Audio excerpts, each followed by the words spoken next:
Si vous désirez réaliser beaucoup de bénéfices dans la production des pintades, restez jusqu'à la fin de cette vidéo car nous allons vous donner 3 à 4 conseils qui vont vous permettre de booster la croissance de vos pintades à partir de la maîtrise de l'alimentation. Vous n'êtes pas sans savoir que l'alimentation des pintades représente 60 à 70% de taux de réussite.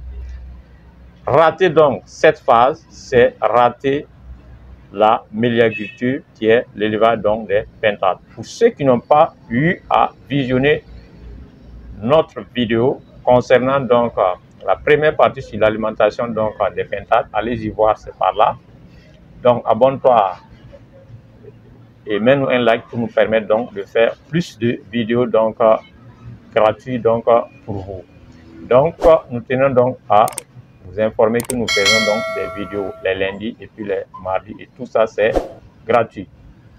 Alors ce qu'on va voir ce matin, c'est comment bien nourrir les pintades pour avoir de la bonne chair, pour que vos pintades aient vraiment du poids, et à la vente vous allez faire des bénéfices.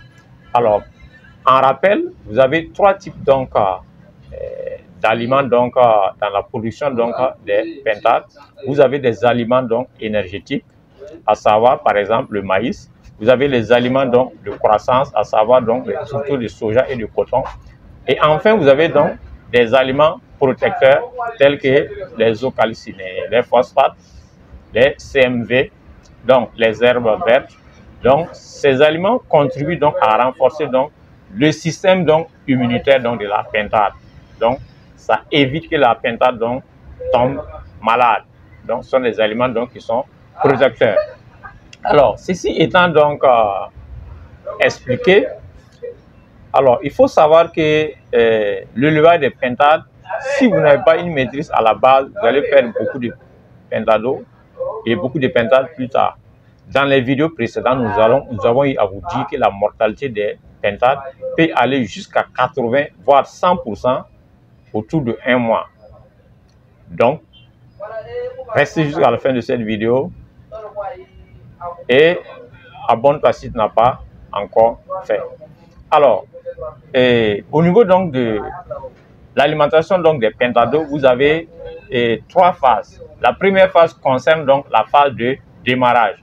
Et le démarrage, c'est au niveau de pentados, c'est entre 0 à 2 mois. À ce stade, vous allez servir au pentado de l'aliment démarrage. Ensuite vient la deuxième phase, qui est la phase de croissance, qui se situe entre 2 mois et 5 mois. À ce niveau, l'aliment qu'on va servir au pentade, c'est l'aliment de croissance. Et enfin le troisième niveau, c'est l'aliment de finition. Lorsque vos pintades atteignent 5 mois, vous commencez à leur donner de l'aliment de finition pour finir et vendre vos pintades. Alors, si vous n'arrivez pas à faire de bons calculs pour savoir quelle est la quantité exacte d'aliments que je dois donner à mes pintades, vous allez perdre parce que vous allez soit ne pas donner suffisamment d'aliments aux pintades, ce qui est mauvais parce que leur croissance va ralentir, soit donner le mauvais aliment aux pintades, ils vont malades et puis aussi mourir, soit vous allez donner trop d'aliments aux pintades et ils vont gaspiller l'aliment et à la fin vous allez perdre. Alors, l'aliment distribué aux pintades doit contenir des vitamines à un taux élevé de protéines entre 18 à 22%. Pour les jeunes en croissance, c'est autour de 2 à 5 mois. Un complément alimentaire leur est indispensable, étant entendu qu'ils trouvent une partie de leur alimentation dans le milieu naturel lorsqu'ils sont en semi-liberté. Semi-liberté, c'est quoi? Ça veut dire que vous n'avez pas laissé toutes les pintades dans un même lieu. Donc, vous avez votre poulailler et le matin, lorsque vous venez vous ouvrez le poulailler, les pintades se promènent dans l'herbe qui est bien propre et le soir, vous les faites rentrer. C'est ça l'élevage en semi-liberté. Alors, quels sont les calculs pour avoir le taux d'aliments qu'il faut donner au pentado ou pentade par rapport à les normes et ne pas beaucoup perdre. Et là, donc, nous rentrons dans la précision. Alors, il faut savoir qu'au niveau de la phase de démarrage, donc jusqu'à 2 mois, le pentado consomme en moyenne 25 grammes d'aliments par jour. Donc, à la phase de démarrage de 0 à 2 mois, le pentado consomme 25 grammes d'aliments par jour. Donc, si vous avez 100 pentados, vous allez multiplier 25 par 100, ça vous fait 2500 grammes. Converti donc en kilos, ça vous fait 2,5 kg. Donc, les pentados vont consommer 2,5 kg s'ils sont autour de 100. Donc, je reprends. Si vous avez un pentado, il va consommer 25 grammes d'aliments par jour jusqu'à 2 mois. Si vous avez 100 pentados, vous allez multiplier 25 par 100, ça vous fait 2500 grammes. Vous convertissez donc en kilogrammes, étant donné que 1 kg égale à 1000 grammes. Donc, les 2500 grammes, ça vous fait 2,5 kg. Donc, les 100 pentados vont consommer 2,5 kg d'aliments démarrage par jour. Donc, en un mois, vous allez multiplier les 2,5 par 30 et dans 2 mois, vous allez multiplier 2,5 kg par 2. Donc, en un mois, étant donné qu'il mange 2,5 kg par jour, donc dans un mois, vous allez multiplier ça par 30, 31. Dans 2 mois, vous allez multiplier ça par 60 ou 62 pour avoir la quantité totale d'aliments consommés par le pentado jusqu'à 2 mois. Donc, l'important de ça, c'est que ça vous permet d'être en sécurité, de ne pas avoir de rupture de stock d'aliments, car cela donc provoque beaucoup de désagréments dans les fermes, comme on a eu à le voir. Ensuite, donc, passer cette phase donc, de démarrage, nous allons atterrir autour de la phase donc, de croissance qui va durer autour de qui se situe entre 2 à 5 mois. Donc, une fois arrivé donc, à cette phase, donc, vous allez prévoir 1,5 kg d'aliments par pentado.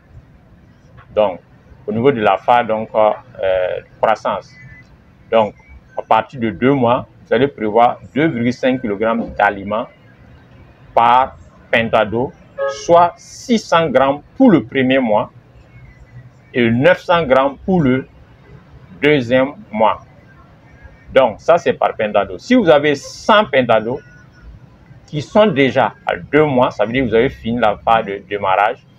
Au niveau de la deuxième mois, au niveau du deuxième mois, donc si vous avez 100 pentados, vous allez multiplier donc les 1,5 kg par 100.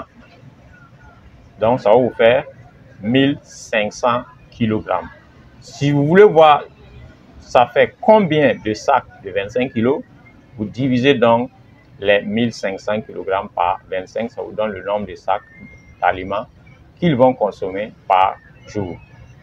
Donc, après donc, cette phase, vous allez atterrir donc au niveau de la dernière phase, qui est la phase de finition. Donc, à cette phase, donc, le pentado, donc, les pentades maintenant, ça c'est à partir de 5 mois. Donc, la phase de croissance, donc, le jeune pentade va consommer 3,5 kg, environ 39 grammes par jour. Donc, durant la phase donc, de croissance, les pentades vont consommer 3,5 kg, environ 39 grammes par jour. Voilà. Donc, les adultes qui sont les reproducteurs vont consommer 85 grammes d'aliments par jour en claustration totale et 75 grammes en semi-liberté. Ça veut dire que lorsque les pentades ont la possibilité d'aller se promener dans l'air qui est propre, ils vont consommer 65 grammes, vous voyez, par jour. Mais lorsque vous les enfermez, ils vont consommer 85 grammes d'aliments par jour. Donc, je reprends donc pour mes résumés. Le pentado, donc, au démarrage de 0 à 2 mois, consomme 25 grammes d'aliments par jour pour un pentado. Donc, si vous avez 100, vous multipliez par 100, ça vous fait 25 fois 100, ça vous fait 2500, soit 2,5 kg. Donc, 100 pintas d'eau de 0 à 2 mois vont consommer 2,5 kg par jour. Donc, jusqu'à 2 mois, vous allez multiplier ça par 60. Ensuite, si vous êtes au niveau donc de la phase donc, de croissance, le jeune pintade va consommer 3,5 kg, soit environ 39 grammes par jour. Pour la finition, donc les reproducteurs vont consommer 85 grammes par jour lorsqu'ils sont totalement fermés et 65 grammes lorsqu'ils sont en semi-liberté. Maintenant, nous allons donc vous projeter donc le tableau ou la consommation alimentaire d'une pintade locale. Donc, le tableau se présente ainsi. Donc, la période de 1 à 60 jours, la pintade va consommer 1,5 kg. De 60 à 150 jours jusqu'à la vente, la pintade va consommer 3,5 kg. À partir de la ponte, elle va consommer 65 grammes par jour lorsqu'elle est en semi-liberté et 85 grammes donc lorsqu'elle est en prostration. Donc, voici de façon résumée les quantités techniques calculées pour vous permettre d'optimiser donc vos élevages et ne pas faire de gaspillage d'aliments. Merci de nous suivre, de partager cette vidéo et de vous abonner si cette vidéo vous a plu. Pour la solution ensemble pour réussir et c'est l'Afrique qui gagne. Merci.